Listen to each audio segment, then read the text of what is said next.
येणाऱ्यांचे स्वागत करतात ती घराची दारे।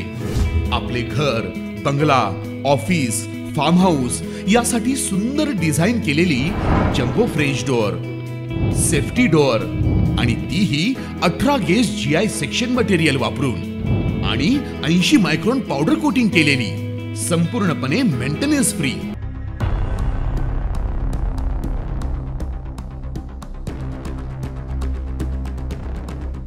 एका महिलेचा संशयास्पद मृत्यू झाल्याने ही हत्या आहे की आत्महत्या असा प्रश्न आता निर्माण झालाय। नाशिकच्या इंदिरानगर भागात हा प्रकार उघडकीस आलाय। सातपूरमध्ये एका 38 वर्षीय महिलेने आत्महत्या केल्याची घटना ताजी असताना पाथर्डी परिसरात सदाशिवनगरमध्ये एका विवाहित महिलेचा संशयास्पद मृत्यू झाल्याची घटना समोर आली आहे। आज दुपारच्या सुमारास ही घटना उघडकीस आली आहे।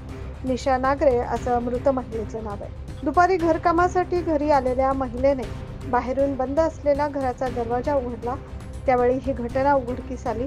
मयत निशा ही आपल्या पतीसोबत मागील 1 ते 1.5 वर्षांपासून कृष्णा प्राईड सोसायटीमध्ये राहत होती। मात्र या महिलेचा संशयास्पद मृतदेह आढळून आल्याने या महिलेची हत्या का झाली याचं कारण अद्यापही अस्पष्ट आहे। घटनेची माहिती इंदिरानगर पोलिसांना कळताच त्यांनी तात्काळ घटनास्थळी दाखल होऊन पंचनामा केला। पंचनाम्यामध्ये महिलेच्या गळ्यावर खुणा असल्याने तिचा गळा दाबून हत्या झाली असल्याचा संशय पोलिसांनी व्यक्त केला आहे।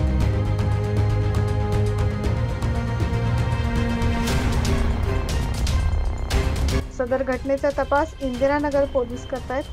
Bureau report 9 news Maharashtra.